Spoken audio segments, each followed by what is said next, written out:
Oh man, delicious. Happy Saturday morning, y'all. Hope y'all are firing up them smokers and getting ready for an awesome time with family and friends, and maybe opening those barbecue joints up, getting things rolling. Excuse me. All right, so today we're going to do a walkthrough, and this is going to be a little different. My last video, the Syndicate of Smoke, you may have watched it and you may have gone down to the comments and saw things got a little spicy down there. But we're going to make sense of all that today, and I'm going to show y'all all my inner workings of the Syndicate of Smoke.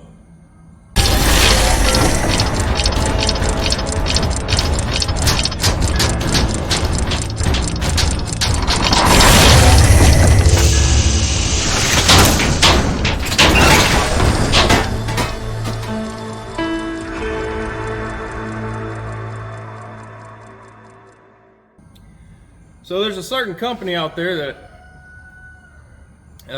is sending me letters, pretty threatening, and they're saying that I need to stop building the syndicate and that I'm a complete fraud and a copycat, which you'll see in those that last video in the comment section. So let's just start off by like this. I started this company back when COVID pandemic started. Had a little time off and I decided to build myself a 250 gallon. I got tired of cooking on, you know, thin, big box store offsets, and wanted to finally have me a good offset. Well, I discovered I love fabricating. I love building stuff, and kind of snowballed from there. And everybody wanted one. I had a buddy that wanted one. He put it on those barbecue groups on Facebook, and then somebody else wanted one. And I said, well, hell, I'm not going to go back to building cabinets anymore. This is awesome, and I can do it right here out of my shop. I'm not going all over town and putting cabinets in, blah, blah, blah, yada, yada, yada. So, 3 years later, here we are. And y'all have been asking me, I thought I couldn't build a backyard offset because of those big box stores, and I just built big ones. And I keep the schedule full. But because I kept getting messages and calls and messages and calls, please build a backyard offset, I said, well, hell, maybe I should. All right, I explained that in the last video. And so I've seen many of them. You know, I follow the Facebook groups, and all of y'all with your offsets. I know plenty of my colleagues that make these same pipe style smokers. They all look very similar, and mine looks unique in its own way. So to be called out saying that I'm a copycat, you know, what rings a bell with me is it seems like when you do something right, there's always going to be somebody trying to knock you down. But we're about to solve all that right here, right now with this video. I spent countless hours after work, mind you, because I had promised people my time.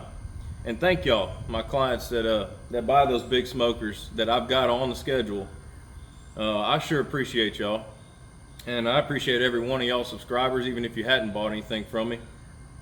And what was I getting at? So after work every day, I was drawing this smoker up.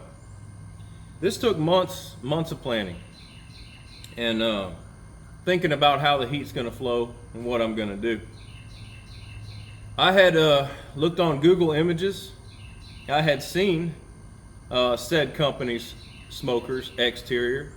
I had seen numerous companies, numerous of my colleagues, in fact, mainly out of Texas, because that's where the best smokers come from, in my opinion. Tons of these backyard units, just like the Syndicate. So I said, well, hell, I'm going to take that generic size that everybody loves. You know, 48 by 24, 50 by 24 in my case. That's exactly what I did, 50 by 24. And I'm going to put all my goodies on it, just like I stated in the last video, that y'all like my butterfly dampers, my visor.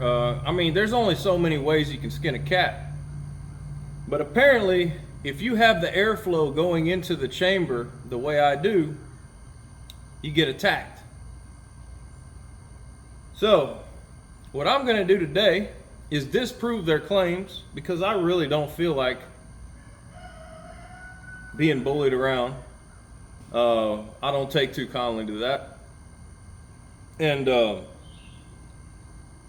we're going to walk through and I'm going to take it apart. I'm going to show y'all every part I've got inside this. Now, mind you, I want to tell you that my first go-round didn't work as planned.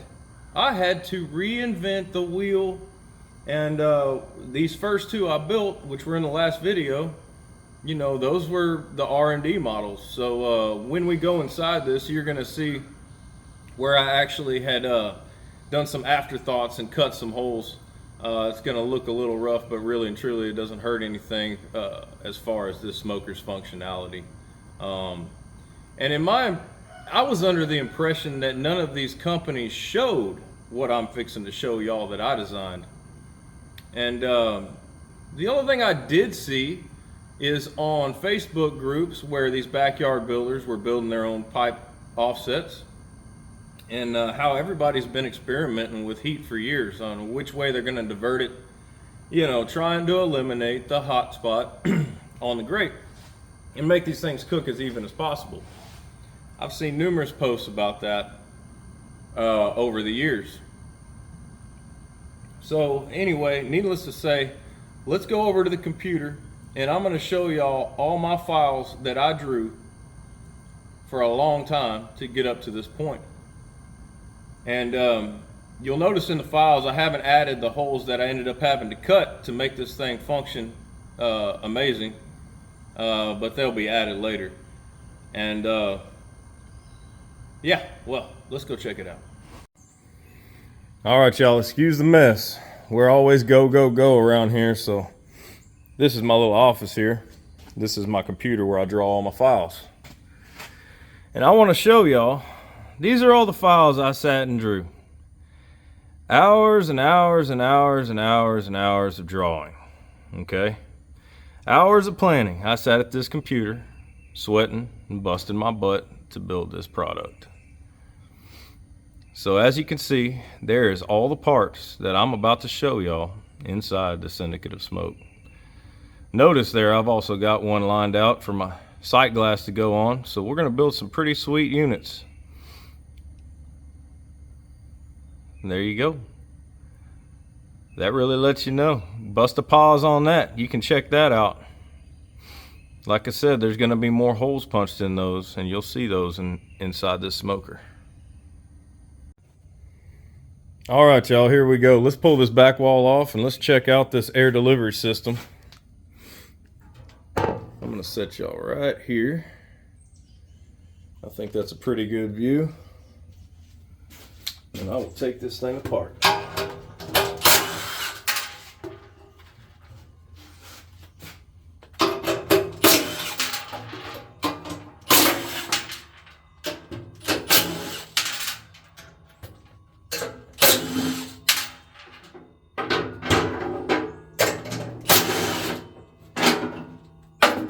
Put this thing to bed and let everybody see my so-called copycatted rig. Oh boy.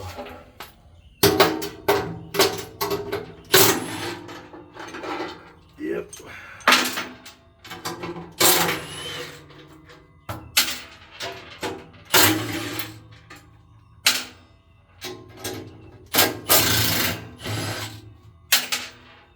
I think I got them all out. So I made this, y'all, where we had a water pan fill shelf. That's what I wanted. And the whole time I designed this, I knew that we're trying to kill the hot spot under the meat. We used to always just put the hole underneath the grate. All I was trying to do was put a little air up top. So I made this where you can spin it and you can take it out. Obviously the bottom doesn't go all the way to the floor of the smoker, so your grease has somewhere to go. This kills the old idea of tuning plates, which sucks because they're covered in grease and you can't clean the smoker well, and tuning plates still put up heat hot spots, no matter how good you place them. So this is made where you can get it out. All right. And as y'all can see, it's a plate But in there, you're really going to see what's going on.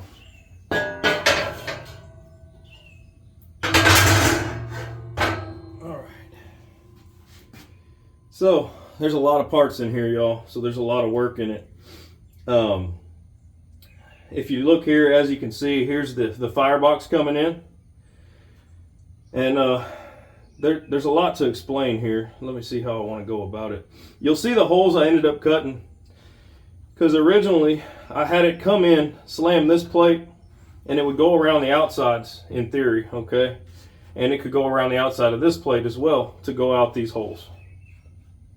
And then it would have to go around here to go out the top holes, because if you think, in theory, heat rises, it's always trying to go up. And I didn't want this to just be catching all the flow. We wanted a little bit down there. But it was just a little too restricted. And, you know, what a bummer when I first fired it up. It just didn't work out. And also, you know, I've got this all bolted in so you can go in and clean all this out. It's a hell of a lot more work to do, but it sure makes for a more user-friendly unit. So, obviously I know there's no way in hell that this company just so happened by chance designed it the same way I did. That's probably not even possible. And to hell with it, man. I'll just let y'all have my design. So, like I say, the smoke has to roll around that, roll through that. So when I did cut these holes, we achieved the flow we wanted, and it still achieved what I was trying to do. And I guess basically I was overthinking it, and I really wound up kind of snuffing it off too much. You know, things don't just happen perfectly. You think of stuff, and you've got to do a little R&D. So I'll be adding these holes to my files. And you'll notice too, I ended up cutting these squares out bigger. This was all perforated, this plate here. Let me double check and see if y'all can see. Oh yeah, that's a good view. This plate here was just all perforated with holes, but I was like, you know what, it can take a little more flow. And like I said, we did this like, I think 2 times. You know, I cut these holes out, and then I added a couple more, and then boom, we were just like on point. So yeah, there it is, y'all. I mean, I guess I might as well go over everything else that's different on my smoker now that I have looked at said company's smoker a lot closer because of the accusations. Let me turn this light off, y'all. It's gonna blind you. Okay, so I've got a collector. Everybody has a damn collector. I don't see a problem with that. I've got a visor. Nobody has a damn visor. I do. Lift points. I really didn't see lift points on theirs. I've got tube on the bottom where everybody else is doing like a dimple dyed plate or expanded metal mainly most of the time. I've got these casters that are, you know, 4x2, locking on one side, swivel on the other. They're really sweet. 1.25 inch drain. None of this can be claimed as I'm copying. They literally have to attack 100 other barbecue builders. So, Syndicate of Smoke, you know, I don't know what else to say here. Obviously, I'm the only one that has these butterfly vents, and I've been making my handles like this for years. So, I don't know what else to say, you know. There it is. So, moral of the story is, y'all, sorry about the video. At the end of the day, this barbecue industry should not be monopolized. There should be not any kind of gatekeepers of the industry. To me, it sounds like bullying and greed. And mark my words, you'll never see that out of me. Matter of fact, if y'all would, please share this video. Put it in every Facebook group out there. Put it on every social media platform. Feel free to comment. What do you think? Do you think I ripped off said smoker that I don't have any access to? If you have this said smoker, please post up in the comments the pictures of it. I want to know. And may your smoke run clear and your beer run cold, my friends. Adios.